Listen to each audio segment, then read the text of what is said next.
حضرت مرزا جان جانا رحمت اللہ علیہ کو ملنے کے لیے بادشاہ آیا، وقت کا بادشاہ، تو بیٹھے ہوئے بات کر رہے تھے، اتنے میں بادشاہ کو پیاس لگی تو اس نے کہا کہ حضرت اجازت ہو تو میں پانی کے گھڑے سے پانی پی لوں؟ فرمایا کہ ہاں۔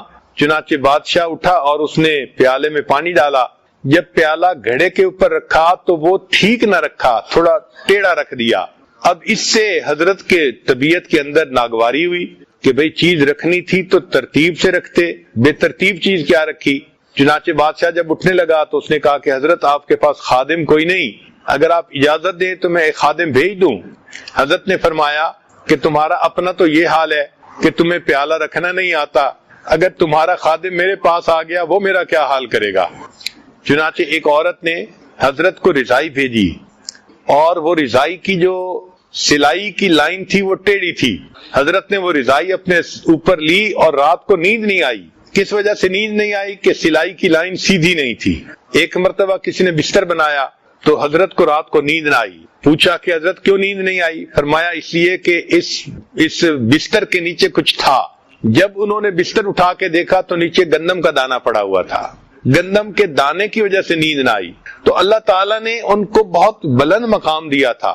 حضرت شاہ ولی اللہ محدث دہلوی رحمۃ اللہ علیہ ان کے بارے میں فرماتے ہیں کہ مجھے اللہ نے ایک کشف عطا فرمایا ہے، اور میں اس کشف کی وجہ سے یہ کہتا ہوں کہ اس وقت مرزا جان جانا رحمت اللہ علیہ جیسا بزرگ پوری دنیا میں کہیں موجود نہیں ہے۔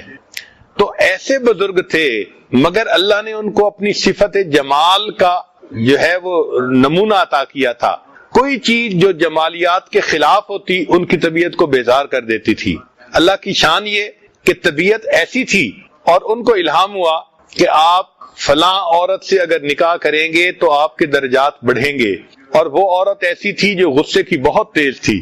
چنانچہ حضرت مرزا جان جانا رحمت اللہ علیہ نے اس سے نکاح کیا، اور اس کے غصے پر صبر کیا، اور اس کے غصے پر صبر کرنے پہ اللہ نے ان کو ولایت کا وہ مقام عطا فرما دیا۔ اسی حدیث پاک میں آتا ہے اگر بیوی خاوند کے غصے پر صبر کرے تو اسے ایوب علیہ السلام کی طرح صبر کرنے کا ثواب ملے گا، اور اگر خاوند بیوی کے غصے پہ صبر کرے اللہ اسے ایوب علیہ السلام کے صبر کرنے کا ثواب عطا فرمائے گا۔ تو اس لیے غصے میں ڈیل کر لینا، اس کو برداشت کر لینا، یہ اصل انسانیت ہے۔ قرآن مجید نے اس لیے غصے کا لفظ استعمال فرمایا کہ وَالْقَاذِمِينَ الْغَيْظَ، غصے کو پی جانے والے۔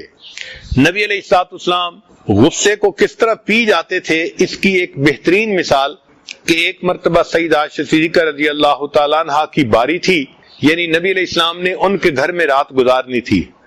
تو ایک اور ام المومنین جو کھانا بہت اچھا پکاتی تھی، انہوں نے کھانا بنایا اور انہوں نے ایک پیالے میں کھانا ڈال کر نبی علیہ السلام کی طرف بھیج دیا۔ اب ام المومنین عائشہ صدیقہ رضی اللہ عنہا کو بڑی غیرت آئی کہ بھئی میری باری کا دن ہے تو ساری خدمت میں کروں گی، دوسری بیوی کیوں اپنا کھانا بنا کے بھیج رہی ہے میری باری کے دن؟ چنانچہ جو آدمی کھانا لے کے آیا جب وہ دینے لگا تو عائشہ رضی اللہ تعالیٰ عنہ نے اس کے ہاتھ سے اتنا بے دلی سے کھانا لیا کہ وہ پیالہ نیچے گرا اور ٹوٹ گیا۔ اب جب پیالہ ٹوٹ گیا تو اللہ کے حبیب صلی اللہ علیہ وسلم نے اس پر کوئی غصہ نہیں دکھایا، بلکہ آپ صلی اللہ علیہ وسلم نے ایک دوسرا برتن اٹھایا اور جو کھانا تھا وہ اٹھا کے اس کے اندر ڈال دیا، اور جو برتن ٹوٹا تھا اس کے بدلے ایک اور برتن گھر سے اٹھا کے دے دیا، اور اس کو کہا غارت امو کے، تمہاری ماں کو غیرت آ گئی تھی اس لیے یہ برتن ٹوٹ گیا ہے۔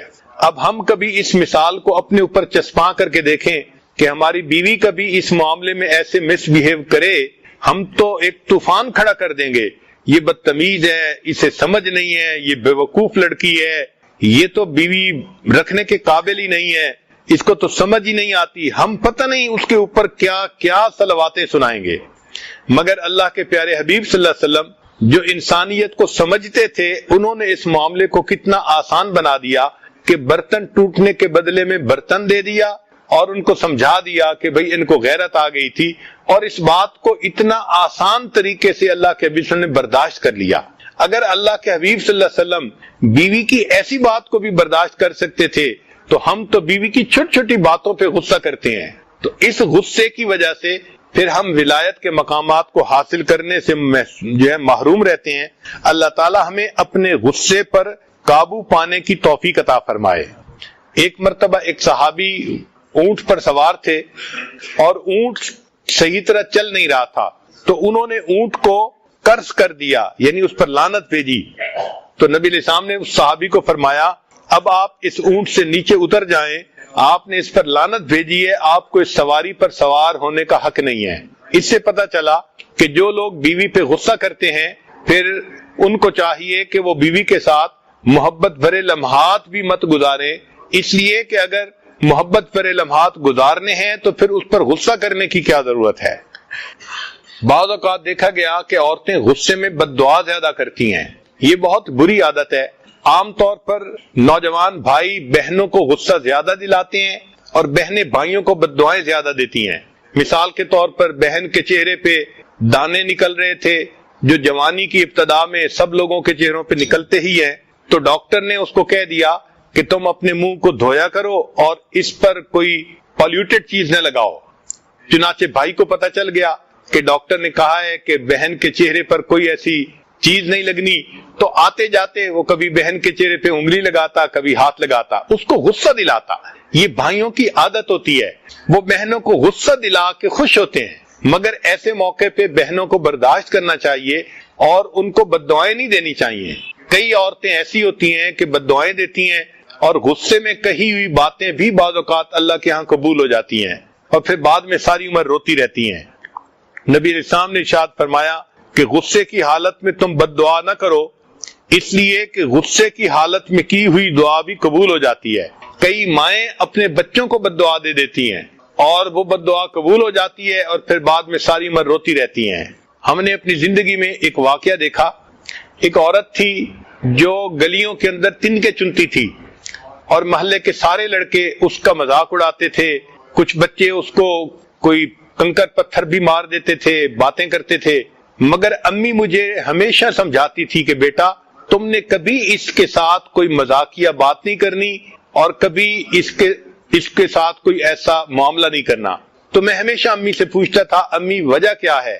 امی کہتی تھی کہ ہاں کوئی وجہ ہے جس سے میں تمہیں سمجھا رہی ہوں کہ اس عورت کے ساتھ ایسا نہ کرنا، یہ بہت غمزدہ عورت ہے. تو چھوٹی عمر میں مجھے یہ بات سمجھ نہیں آتی تھی کہ سارے محلے کے لڑکے اس کے ساتھ مذاق اڑاتے ہیں، مجھے ہی کیوں منع کیا جاتا ہے. جب بڑے ہوئے، جوان ہوئے، تب امی نے ایک دن بات سمجھائی کہ اصل میں یہ اس محلے کی ایک عورت تھی، اللہ رب العزت نے اس کو ایک بیٹا عطا کیا. اب وہ بیٹا چھوٹا تھا اور اس کو ماں سے بہت اٹیچمنٹ تھی. بعض بچے ماں کے ساتھ بہت اٹیچڈ ہوتے ہیں، ان کو گودوں کا چسکا پڑ جاتا ہے، وہ چاہتے ہیں کہ ہر وقت امی ہمیں اپنی گود میں ہی لیے رکھے. وہ بچہ بھی اسی طرح کا تھا. ایک دن ماں کوئی کام کرنا چاہتی تھی جیسے کپڑے دھونے یا کوئی گھر کی صفائی کرنی، اور بچہ چپکا ہوا تھا اس کے ساتھ. تو اس نے بچے کو فیڈر دیا اور اس کو ڈانٹا کہ اچھا میں اب کام کرنے لگی ہوں، اب تم نے میرے پیچھے نہیں آنا. بچے نے فیڈر پیا اور پھر وہ ماں کے ساتھ آ کے چپک گیا. اس پر اس کو غصہ آ گیا اور غصے میں اس نے بچے کو کہا کہ میں تو تمہیں سلا کے آئی تھی، تم کیوں پھر میرے پاس آ گئے؟ اور غصے میں یہ لفظ کہہ دیا کہ میں نے تو تمہیں سلایا تھا، تم سو ہی جاتے تو اچھا تھا. یہ اس نے غصے میں بات کر دی کہ سو ہی جاتے تو اچھا تھا. چنانچہ اللہ نے اس کی اس بد دعا کو قبول کر لیا.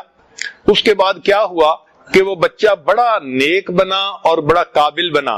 اسکول میں بھی وہ فرسٹ آتا اور سارے محلے والے اس کا نام لے کے اپنے بچوں کو نصیحت کرتے کہ دیکھو تم بھی ایسے قابل بنو جیسے وہ بچہ ہے. پھر اس کے بعد اس نے بزنس کیا اور اللہ کی شان کہ اس کا بزنس بھی بہت اچھا ہوا. پورے محلے میں وہ بچہ ایک ماڈل سمجھا جاتا تھا، ہر ماں باپ اس کو محبت کی نظر سے دیکھتا تھا. چنانچہ وہ بچہ شکل میں بھی خوبصورت تھا، اس کی تعلیم بھی بہت اچھی اور اس کا کاروبار بھی بہت اچھا. جب وہ جوانی کی عمر کو پہنچا تو ماں نے اس کے لیے ایک بہت خوبصورت پڑھی لکھی لڑکی کا انتخاب کیا. اللہ کی شان دیکھیں کہ جب شادی کی سب تیاریاں ہو گئیں تو شادی میں ابھی 3 دن باقی تھے. گھر کا فرش دھویا گیا اور یہ بچہ کسی کام کے لیے ذرا تیز چلتا ہوا وہاں سے جب گزرا تو اس کا پاؤں پھسلا، یہ سر کے بل گرا اور اس بچے کی وفات ہو گئی. اللہ نے دعا ماں کی قبول کی تھی بچپن میں، مگر اللہ نے اس وقت پھل نہیں کاٹا، اللہ نے اس پھل کو پکنے دیا. اے میری بندی، تو نعمت کی ناقدری کرتی ہے، میں اس پھل کو پہلے پکاؤں گا اور جب یہ بہترین پک کے تیار ہو جائے گا اور لوگ اس کی جوانی کو دیکھیں گے، کاروبار کو دیکھیں گے، اخلاق کو دیکھیں گے، میں اس وقت اس پھل کو کاٹوں گا تاکہ تمہیں پتہ چلے تم نے میری کس نعمت کی ناقدری کی۔ تو غصے میں کئی مرتبہ مائیں بد دعائیں دے دیتی ہیں، الفاظ کہہ دیتی ہیں، اور وہ یہ نہیں جانتی کہ پھر اس کا نتیجہ کیا نکلتا ہے۔ تو چاہیے کہ ہم اپنے غصے کو کنٹرول کریں۔ چنانچہ غصے کو کنٹرول کرنے کے لیے 10 خاص باتیں۔ پہلی بات کہ جب غصہ آئے اعوذ باللہ من الشیطان الرجیم پڑھے تاکہ شیطان بھاگ جائے اور انسان کا غصہ کم ہو جائے۔ دوسرا پوائنٹ کہ انسان غصے کی حالت میں خاموش ہو جائے۔ حدیث مبارکہ میں بھی ہے کہ جب تمہیں غصہ آئے تو تم چپ ہو جایا کرو۔ تیسرا پوائنٹ کہ غصے میں انسان کھڑا ہو تو بیٹھ جائے، بیٹھا ہو تو لیٹ جائے، اور پھر بھی غصہ نہ ختم ہو تو اپنی جگہ کو بدل لے۔ پھر غصہ آئے تو انسان کو چاہیے کہ وہ مسکرا کے بات کرنے کی کوشش کرے۔ گو یہ مشکل ہے مگر غصے میں مسکرانا اللہ کو پسند آتا ہے۔ ایک اعرابی دیہاتی آئے اور اللہ کے حبیب صلی اللہ علیہ وسلم سے بات کرتے ہوئے اس نے چادر کھینچی۔ چادر کھینچنے سے اللہ کے حبیب صلی اللہ علیہ وسلم کو تکلیف ہوئی، مگر نبی علیہ السلام نے مسکرا کر فرمایا کہ اس کو کچھ مال دے دو، یہ مجھ سے کچھ مال مانگنا چاہتا ہے۔ تو اللہ کے حبیب صلی اللہ علیہ وسلم نے پریکٹیکلی دکھا دیا کہ دیکھو غصے کی حالت میں بھی انسان کو اگر اپنے اوپر کنٹرول ہو تو وہ مسکرا سکتا ہے۔ حدیث پاک میں ہے جو شخص غصہ پیے گا اللہ تعالیٰ قیامت کے دن اس سے اپنے عذاب کو دور کر دیں گے۔ غصہ انسان کے ایمان کو اس طرح خراب کر دیتا ہے جیسے سرکہ شہد کو خراب کر دیتا ہے۔ ایک صحابی نے نبی علیہ السلام سے نصیحت پوچھی، اے اللہ کے نبی مجھے نصیحت فرما دیجئے۔ نبی علیہ السلام نے فرمایا لا تغضب، تم غصہ نہ کیا کرو۔ چنانچہ جو شخص غصے کو پی لیتا ہے وہ اپنے شیطان کو پچھاڑ دیتا ہے، اس کو ہرا دیتا ہے۔ ایک حدیث پاک میں ہے الجامع میں نبی علیہ السلام نے فرمایا تم غصہ نہ کیا کرو، جنت تمہاری ہو جائے گی۔ غصہ پینے والے کو قیامت کے دن اللہ تعالیٰ ساری مخلوق کے سامنے بلا کر کہیں گے کہ تم دنیا میں غصے کا گھونٹ پی لیا کرتے تھے، اب جنت میں جاؤ اور جس حور عین کو چاہو اپنے لیے پسند کر لو۔ غصہ پینا متقی لوگوں کی علامت ہے، محسنین کی علامت ہے۔ چنانچہ حضرت عمر رضی اللہ تعالیٰ عنہ ایک مرتبہ بیت المال میں سے کچھ تقسیم کر رہے تھے، ایک آدمی آیا اور اس نے کہا غصے میں کہ آپ کو جتنا دینا چاہیے آپ ہمیں اتنا نہیں دیتے۔ حر رضی اللہ تعالیٰ عنہ قریب تھے، انہوں نے عمر رضی اللہ عنہ کو دیکھا تو فرمایا وَأَعْرِضْ عَنِ الْجَاهِلِينَ، تو عمر رضی اللہ عنہ کا غصہ سارا ختم ہو گیا۔ یعنی صحابہ کرام کا مزاج ایسا تھا، قرآن مجید کی آیت پڑھی جاتی تھی اور ان کو اپنے اوپر قابو نصیب ہو جاتا تھا۔ ایک مرتبہ سیدنا حسین رضی اللہ عنہ کے پاس مہمان آئے، آپ نے باندی کو کہا کہ ان کو گرم شوربہ پیش کرو۔ جب وہ گرم شوربہ لے کر آئی تو دیکھ کہیں رہی تھی چل کدھر رہی تھی، پاؤں جو اٹکا تو گرم گرم شوربہ سیدنا حسین رضی اللہ عنہ کے اوپر آ کر گرا۔ آپ ذرا غور کریں، اگر کبھی گرم چائے جسم پر گر جائے تو کتنی تکلیف ہوتی ہے۔ اس تکلیف کی حالت میں سیدنا حسین رضی اللہ عنہ نے اس باندی کو غصے سے دیکھا، وہ بھی اسی گھر کی رہنے والی تھی، سمجھتی تھی، اس نے فوراً قرآن پاک کی آیت پڑھی والکاظمین الغیظ، غصے کو پی جانے والے۔ سیدنا حسین رضی اللہ عنہ نے اس کو دیکھ کر کہا اچھا میں نے اپنے غصے کو پی لیا۔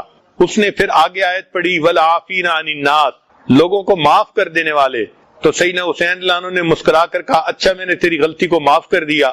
اس نے آگے لفظ پڑھا واللہ یحب المحسنین، اللہ محسنین سے محبت فرماتے ہیں۔ تو سیدنا حسین رضی اللہ عنہ نے فرمایا جا میں نے تجھے اللہ کے لیے آزاد کر دیا۔ ہمارے ان حضرات کو اپنے غصے پہ اتنا کامل کنٹرول حاصل تھا، اللہ تعالیٰ ہمیں بھی ایسا ہی کنٹرول عطا فرمائے۔ چنانچہ سیدنا علی رضی اللہ تعالیٰ عنہ ایک مرتبہ ایک کافر کے ساتھ مقابلہ کر رہے تھے، آپ نے اس کو گرایا اور قریب تھا کہ خنجر سے اس کا کام تمام کرتے۔ اس نے حضرت علی عنہ کے چہرے پہ تھوک دیا۔ جب اس نے چہرے پہ تھوکا تو حضرت علی عنہ نے اس کو چھوڑ دیا۔ وہ کافر بڑا حیران ہوا کہ میں نے تو آپ کے چہرے پہ تھوکا تھا اور آپ نے مجھے چھوڑ دیا۔ فرمایا کہ میں اس سے پہلے تمہیں اللہ کے لیے قتل کرنا چاہتا تھا، جب تم نے مجھے چہرے پہ تھوکا تو میرے اپنے دل میں غصہ آ گیا، اب میں اپنی ذات کے غصے کے لیے کچھ نہیں کرنا چاہتا۔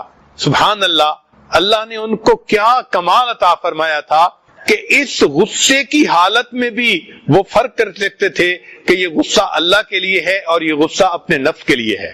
چنانچہ ایک بزرگ تھے، وہ ایک مرتبہ اپنے شاگرد کو مارنے لگے، تو جب شاگرد کو مارنے لگے تو شاگرد کہنے لگا مجھے اللہ کے لیے معاف کر دیں۔ وہ کہنے لگے میں تمہیں اللہ ہی کے لیے تو مار رہا ہوں، یعنی جب غصہ کر رہا ہوں تو یہ بھی اللہ کے لیے کر رہا ہوں، میں اپنے نفس کے لیے نہیں کر رہا۔ اسٹیٹسٹکس یہ بتاتی ہے کہ نوجوانوں کو غصہ زیادہ آتا ہے، جو بچے والے ہوں، فیملی والے ہوں، ان کو غصہ زیادہ آتا ہے، جاہلوں کو غصہ زیادہ آتا ہے، اور جن کے پاس مال کم ہو ان کو غصہ زیادہ آتا ہے۔ ہمیں چاہیے کہ ہم اپنے غصے کو کنٹرول کریں۔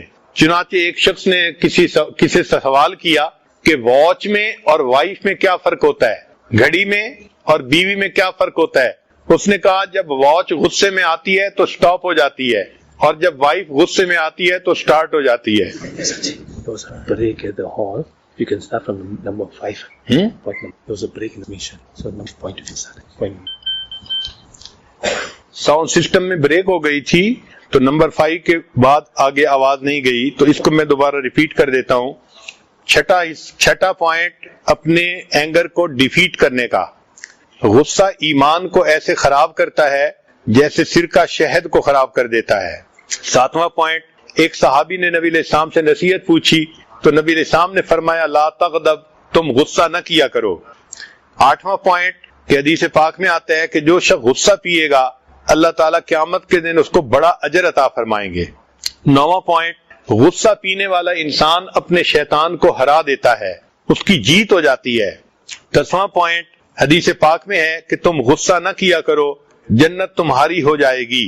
اور 11واں پوائنٹ کہ غصہ پینے والے کو اللہ تعالیٰ قیامت کے دن ساری مخلوق کے سامنے بلا کر کہیں گے میرے بندے تم غصے کا گھونٹ پی جایا کرتے تھے، جنت میں داخل ہو جاؤ اور جس حور عین کو چاہو اپنے لیے پسند کر لو۔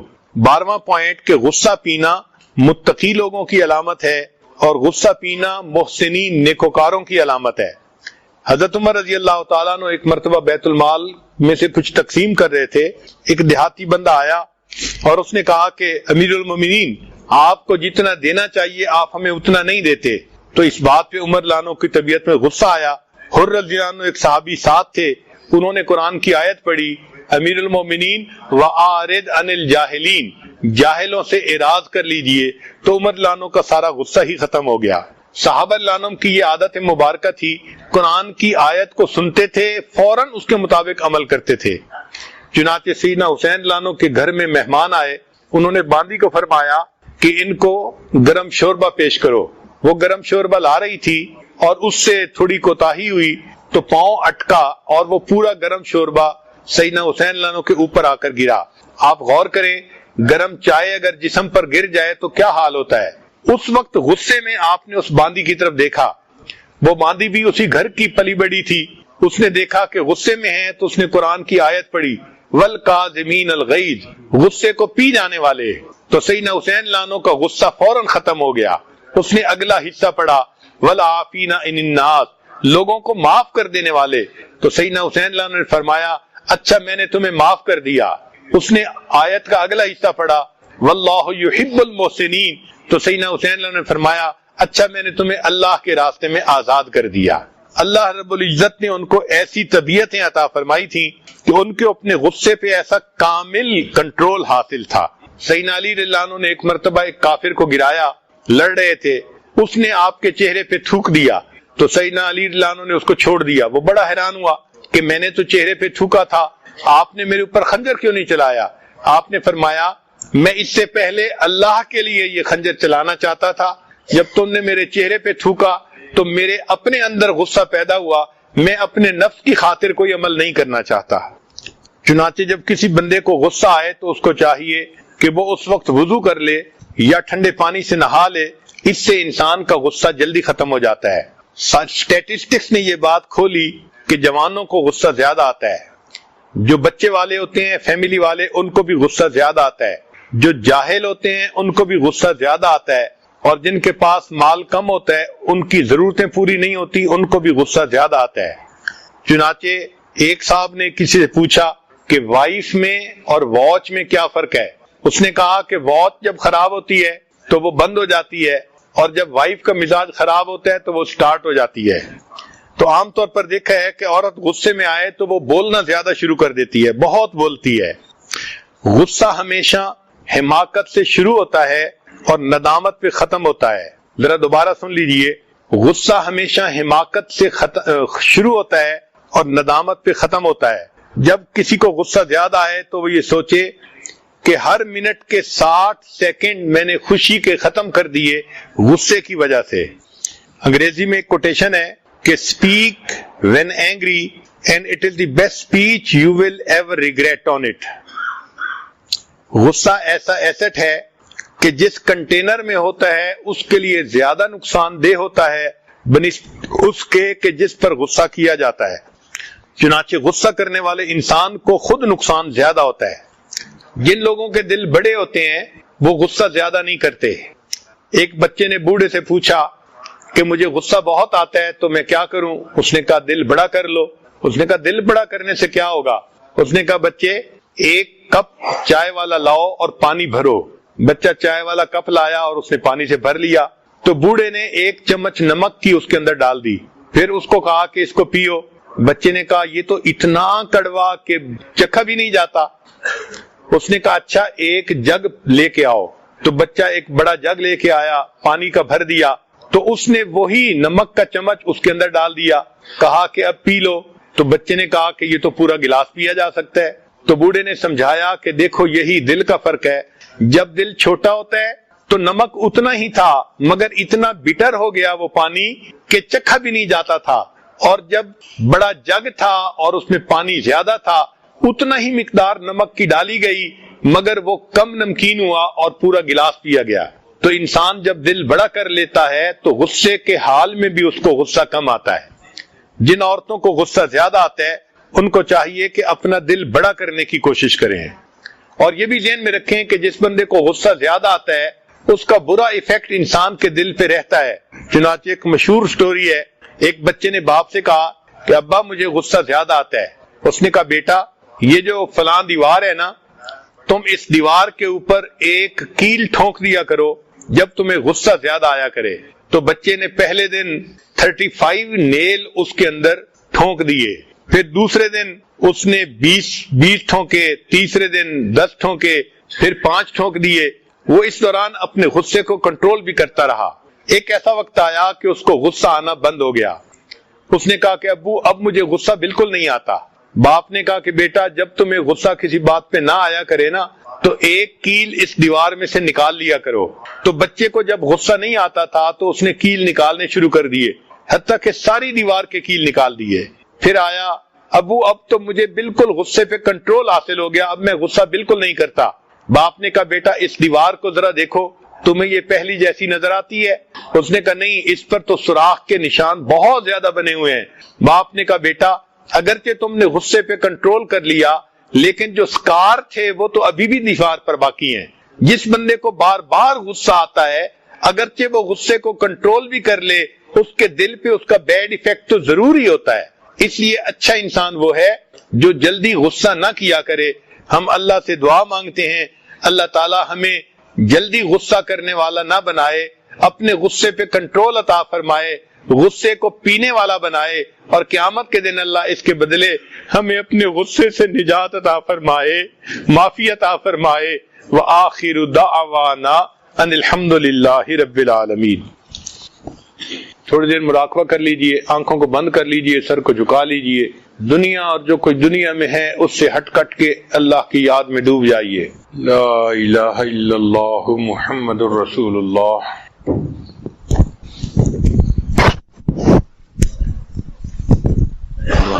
سبحان ربی العظیم.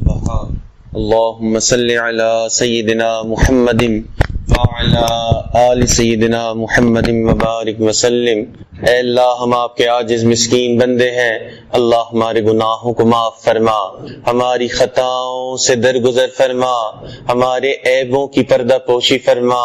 اللہ برے دن سے محفوظ فرما, اللہ بری رات سے محفوظ فرما, میرے مالک برے کاموں سے محفوظ فرما. اے اللہ ہمیں برے انجام سے محفوظ فرما. اللہ ہدایت ملنے کے بعد گمراہی سے محفوظ فرما. میرے مالک سیدھا رستہ ملنے کے بعد بعد بھٹکنے سے محفوظ فرما. اللہ اپنا قرب حاصل ہو جانے کے بعد اپنی دوری سے محفوظ فرما. میرے مالک نعمتیں مل جانے کے بعد نعمتوں کے چھن جانے سے محفوظ فرما. اللہ عزتیں ملنے کے بعد ذلت سے محفوظ فرما. میرے مالک در در کے دھکے کھانے سے محفوظ فرما. اے اللہ علم حاصل ہو جانے کے بعد جہالت والے کاموں سے محفوظ فرما. میرے مالک اپنی رحمت کا سایہ عطا فرما. اے اللہ اپنی رحمت کا سایہ عطا فرما. اے اللہ ہم تیرے کمزور بندے ہیں. اے اللہ اپنی کمزوری کا اعتراف کرتے ہیں. اللہ جس طرح آپ کو یاد کرنے کا حق تھا میرے مالک ہم آپ کو اس طرح یاد نہ کر سکے.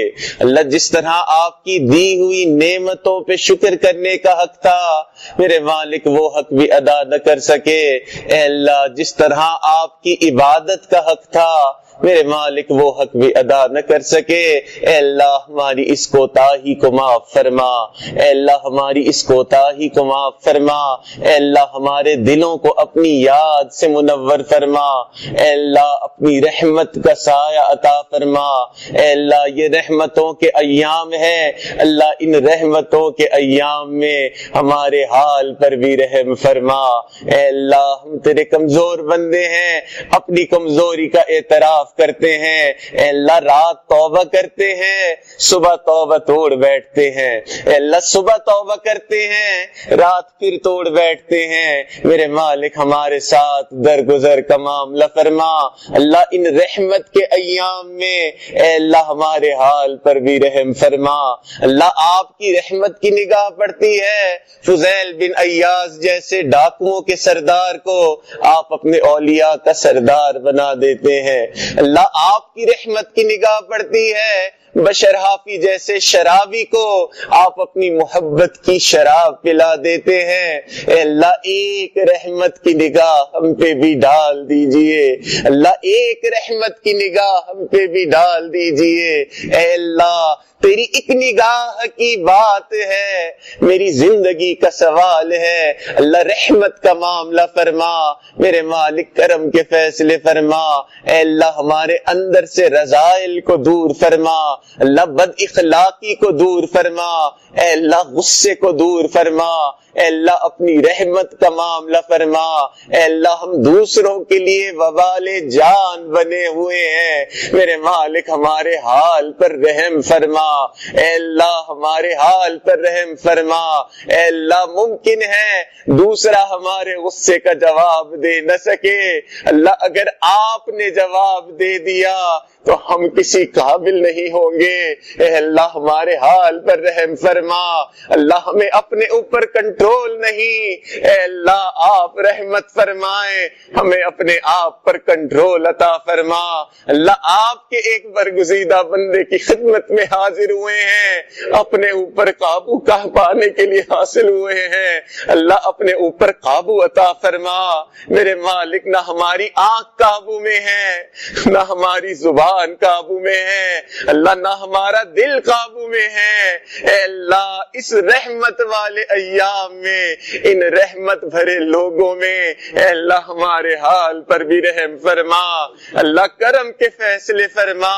اے اللہ میں نیک نہ بن سکا, اللہ تیرے نیکوں میں آ کے بیٹھ گیا ہوں. اللہ نیک نہ بن سکا, اللہ تیرے نیکوں میں آیا بیٹھا ہوں. اللہ ان نیکوں کی برکت سے ہمارے حال پر بھی رحم فرما. اللہ ان نیکوں کی برکت سے ہمارے دلوں کو بھی زندہ فرما. میرے مالک جیسا آپ ہم سے راضی ہوتے ہیں اے اللہ ہمیں ویسا بننے کی توفیق نصیب فرما. اے اللہ جس طرح آپ ہمیں دیکھنا چاہتے ہیں اے اللہ ہمیں ویسا بننے کی توفیق نصیب فرما. اے اللہ ہم نے جو بھی گناہ کیے اللہ اس عشرے میں ہمارے گناہوں کو معاف فرما. اللہ آپ کے محبوب نے فرمایا یہ آگ سے خلاصی کا عشرہ ہے, میرے مالک ہمیں بھی آگ سے خلاصی عطا فرما، اے اللہ قیامت کے دن کی شرمندگی سے محفوظ فرما، اللہ قیامت کے دن کی حیرت سے محفوظ فرما۔ اللہ آپ کے محبوب نے فرمایا کہ قیامت کے دن کچھ لوگ کیا سوچتے ہوں گے اور ان کے ساتھ کیا ہو جائے گا۔ میرے مالک ہمیں قیامت کے دن اس طرح کی حیرت سے محفوظ فرما، اللہ اپنی رحمت کا سایہ عطا فرما، اے اللہ اپنے کرم کے فیصلے فرما، اے اللہ اپنی رحمت کا نزول فرما، اے اللہ دور بیٹھی مستورات ان دعاؤں پہ آمین کہہ رہی ہیں، میرے مالک ان کو بھی ان دعاؤں میں شامل فرما، اے اللہ ان کے بھی اٹھے ہوئے ہاتھوں کو قبول فرما۔ اے اللہ دنیا داروں کو دیکھا کہ گھر پہ عورتیں چل کے آ جاتی ہیں، لوگ قتل کے مقدمے تک معاف کر دیتے ہیں، اللہ آج تیری بندیاں تیرے در پہ حاضر ہوئی ہیں، اے اللہ اس کی برکت سے ہم سب کے گناہوں کو بھی معاف فرما دیجئے، اللہ ہم سب کے بھی گناہوں کو معاف فرما دیجئے، اے اللہ جہاں جہاں مسلمان پریشانی کے عالم میں ہے اللہ ان کی پریشانیوں کو دور فرما، اللہ اٹکے ہوئے کاموں کا ہونا آسان فرما، اللہ الجھے ہوئے کاموں کو اپنی رحمت سے سلجھا، میرے مالک کرم کے فیصلے فرما، اے اللہ ہمارے تینوں حرم کی حفاظت فرما، اللہ ہمارے ساتھ درگزر کا معاملہ فرما، اے اللہ دعوت و تبلیغ کے کاموں کی حفاظت فرما، جہاں اللہ اللہ ہوتی ہے ان خانقاہوں کی حفاظت فرما، اللہ مدارس عربیہ کی حفاظت فرما، میرے مالک اقامت دین کی کوششوں کی حفاظت فرما، اے اللہ اپنی رحمت کا سایہ عطا فرما، اللہ جو مانگا وہ بھی عطا فرما، جو مانگنا چاہیے تھا اے اللہ نہیں مانگ سکے اللہ وہ بھی عطا فرما، اے اللہ ہمارے حضرت کی عمر میں برکت عطا فرما، اللہ ان کا سایہ ہمارے سروں پہ تا دیر قائم و دائم فرما، اے اللہ ہم ان کے احسانات کا بدلہ نہیں دے سکتے، میرے مالک اپنی رحمت سے آپ ہی انہیں اجر اور بدلہ عطا فرما، اے اللہ ہمارے حال پر رحمت کی نگاہ فرما، اے اللہ کرم کے فیصلے فرما، اے اللہ ہمارے عزیز اقارب رشتہ دار مشائخ اساتذہ والدین جو بھی اس دنیا سے فوت ہو چکے ہیں جو حیات ہیں اللہ ان سب کی مغفرت فرما، اللہ جن کی مغفرت فرما دی اپنے قرب کے اعلیٰ درجات نصیب فرما، ربنا تقبل منا انك انت السميع العليم تب علينا انك انت التواب الرحيم، وصلى الله تعالى على حبيبه سيدنا محمد وعلى آله واصحابه اجمعين